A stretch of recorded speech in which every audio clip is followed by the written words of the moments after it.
नमस्कार सभी दोस्तों को। एक बार फिर से आप सभी का स्वागत है आपके अपने स्टडी चैनल सफलता की कुंजी में। जो आप सामने स्क्रीन पर देख पा रहे हो वो आज का एचटेट पीजीटी का एग्ज़ाम है। हम इसको सॉल्व करने की कोशिश करेंगे और आपको सटीक आंसर देने की संपूर्ण संभावना रहेगी। तो चलिए शुरुआत करते हैं पहले प्रश्न से। पहला प्रश्न है, कौन सा एडलर द्वारा प्रदत्त व्यक्तिगत विकास हेतु जीवन शैली का प्रकार नहीं है? तो आलसी टाइप, शासकीय टाइप, तिकड़मी टाइप और बचकर निकल जाने वाले जैसा। उन्होंने टाइप आलसी टाइप भी बताया था, शासकीय टाइप का बताया था और तिकड़मी टाइप का बताया। तिकड़मी उन्होंने क्या बताया, जो तिकड़मबाज, जैसे हम लोकल लैंग्वेज में भी बोलते हैं तिकड़मबाज, वो थे। एक आलसी टाइप होते हैं, ये क्या है, पर्सनैलिटी होती हैं। लेकिन बचकर निकल जाने वाला वैसा उन्होंने इसके बारे में कोई भी चर्चा नहीं की। तो इसका आंसर आएगा 4। सेकंड है, निम्नलिखित में से कौन सा उद्दीपन का वस्तुनिष्ठ या बाह्य निर्धारक नहीं है? उद्दीपन का याद रखना, अभिरुचि, आदत, जिज्ञासा, उद्दीपन की अवधि।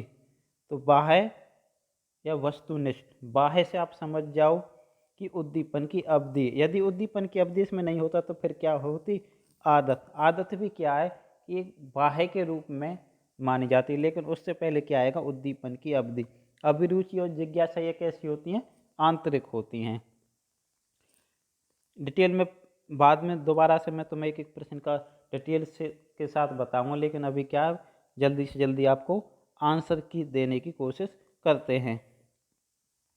अगला प्रश्न है, 16 वर्ष की आयु तक मस्तिष्क का भार लगभग कितना हो जाता है? तो दोस्तों वो कितना है? 1000 से 1200 ग्राम। ये बिल्कुल गलत किया हुआ। अगला प्रश्न है, आत्मसंप्रत्यय के आधार क्या होते हैं? तो आत्मसंप्रत्यय के आधार क्या होते हैं?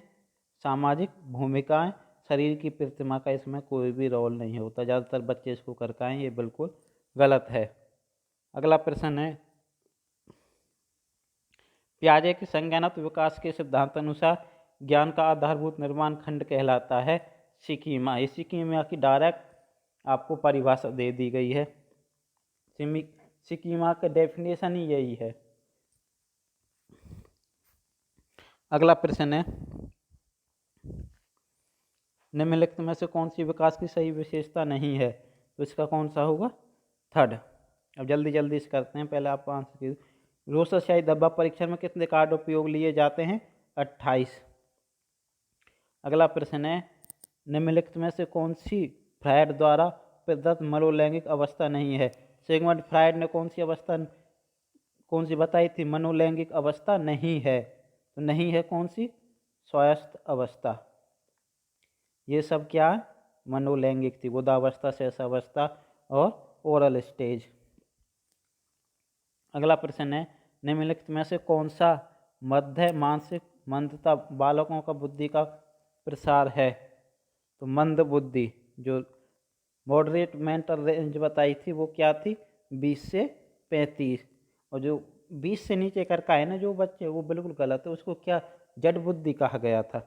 अगला प्रश्न है, पूर्व ज्ञान के रूपांतरण, संगठन एवं पुनर्संगठन के द्वारा ज्ञान की रचना की जाती है। यह निम्नलिखित में से किसके दृष्टिकोण की सर्वोत्तम व्याख्या है?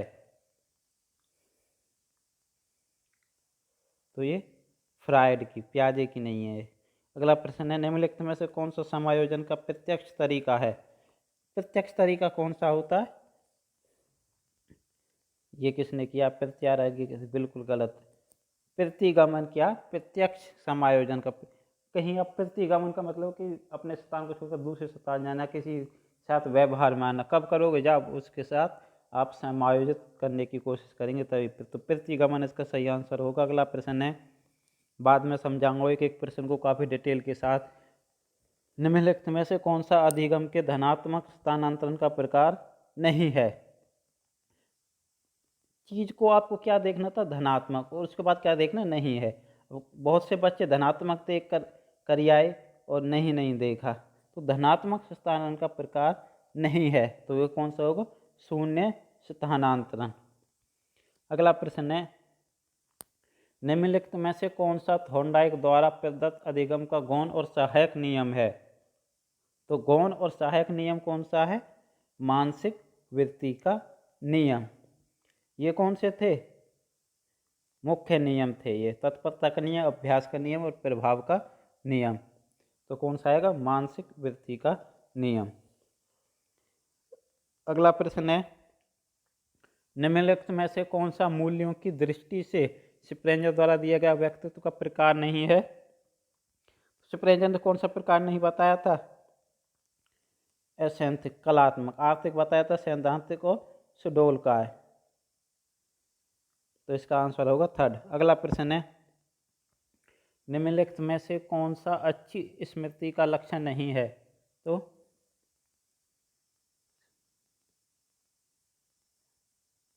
औसत धारण। अगला प्रश्न है, निम्नलिखित में से कौन सी शिक्षा मनोविज्ञान में अध्ययन की मनोभौतिकी विधि नहीं है? न्यूनतम परिवर्तन की विधि अथवा सीमा की विधि, सूत्र उद्दीपक की विधि, औसत अथवा माध्य व्यक्तिगत अभिव्यक्ति की परिमार्गन।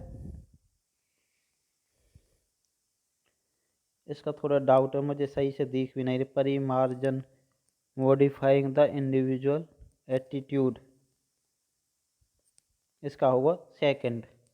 अगला प्रश्न है, निम्नलिखित में से कौन सा गिलफोर्ड द्वारा प्रदत्त सृजनात्मक तत्व नहीं है? तो इसका क्या आएगा? उद्भयन। अगला प्रश्न है, कौन से मनोवैज्ञानिक ने अपनी पुस्तक हेरिडिटी जीनियस में व्यक्तिगत विभेद का वैज्ञानिक ढंग से विवेचन प्रस्तुत किया है? तो हेरिडिटी जीनियस किसकी पुस्तक थी? बीगी एंड हंट। इसका आएगा सेकंड। अगला प्रश्न है, निम्नलिखित में से कौन सा संप्रत्यय बंडूरा के सामाजिक अधिगम सिद्धांत से संबंधित नहीं है? तो बंडूरा के सामाजिक अधिगम जो सोशल लर्निंग थ्योरी दी, उसमें क्या था? अनुकरण, उससे संबंधित नहीं है। अगला प्रश्न है, किसने कहा कि मनोविज्ञान जीव जंतुओं के बर्ताव का धनात्मक विज्ञान है? धनात्मक मैंने बताया था, धन यहाँ आ जाए वहाँ क्या आएगा? विलियम। धनात्मक तो वाटसन ने कहा था, वाटसन ने कहा था मनोविज्ञान जीव जंतु। अच्छा, जीव जंतु आ गया तो विलियम जेम्स। अगला प्रश्न है, शेल्डन ने शारीरिक गठन के आधार पर श्रेणीकरण को मानते हुए प्रबल एडोमार्फ व्यक्तियों का श्रेणी अनुपात क्या था? सॉरी, इसका मैं आपको बाद में बताता हूँ। अगला प्रश्न है, मुर्रे द्वारा प्रतिपादित प्रासंगिक अंतर्बोध परीक्षण व्यक्तित्व के किस सिद्धांत से संबंधित है? जो टेट था, टेट मैंने आपको बताया था, वो किस सिद्धांत से संबंधित है? तो शील गुण प्रकार का सिद्धांत। अगला प्रश्न है, निम्नलिखित में से कौन सी उन्मुखता कोलबर्ग के द्वारा दिए गए नैतिक विकास सिद्धांत के उत्तर रूढ़िगत स्तर के अंतर्गत आती है? तो ये क्या है? सामाजिक अनुबंध। ये रूढ़िगत स्तर क्या होता है? जो सामाजिक बंदिशें होती हैं, तो सामाजिक अनुबंध, सोशल कॉन्ट्रैक्ट होते हैं। ये तो बाद में उत्तम लड़का लड़की, ये बाद के। ये अगला प्रश्न एडजस्ट कर लेना, जैसे भी मेरे पास क्वेश्चन पेपर आया मैं उस हिसाब से करा रहा हूँ। निम्नलिखित में से कौन सी जुंग द्वारा प्रदत्त अंतर्मुखी चिंतन प्रकार की विशेषता नहीं है? तो वो कौन सी अंतर्मुखी? अपने स्वयं के बौद्धिक कामकाज में मगन, इसका आएगा थर्ड आंसर। अगला प्रश्न है, उन ज्ञान अथवा कौशलों का कथन जिन्हें विद्यार्थियों को अनुदेशन के बाद सीख जाना चाहिए कहलाते हैं? तो अनुदेशात्मक उद्देश्य। अगला प्रश्न है, निम्नलिखित में से कौन सी किशोरावस्था की सही विशेषण? किशोरावस्था बाल्यावस्था और वृद्धावस्था के बीच की परिवर्ती अवस्था है, बिल्कुल सही है। किशोरावस्था में एक अस्पष्ट व्यक्तिगत स्थिति होती है, बिल्कुल सही बात। किशोरावस्था की दहलीज होती है, ये भी सही है। और ये बिल्कुल गलत है, वास्तविकताओं का समय होता है। अगला प्रश्न है, एरिक्सन के अनुसार व्यक्तिगत विकास की 5वीं अवस्था कौन सी है? तो कौन सी आएगी? प्रगाढ़ता बनाम विकलन। अगला प्रश्न है, निम्नलिखित में से कौन सी प्रेरकों के मापन के हेतु अप्रत्यक्ष विधि है? किसके प्रेरक के हिसाब से? Which of the following is indirect method of measurement of motives? तो इनडायरेक्ट मेथड क्या आएगा?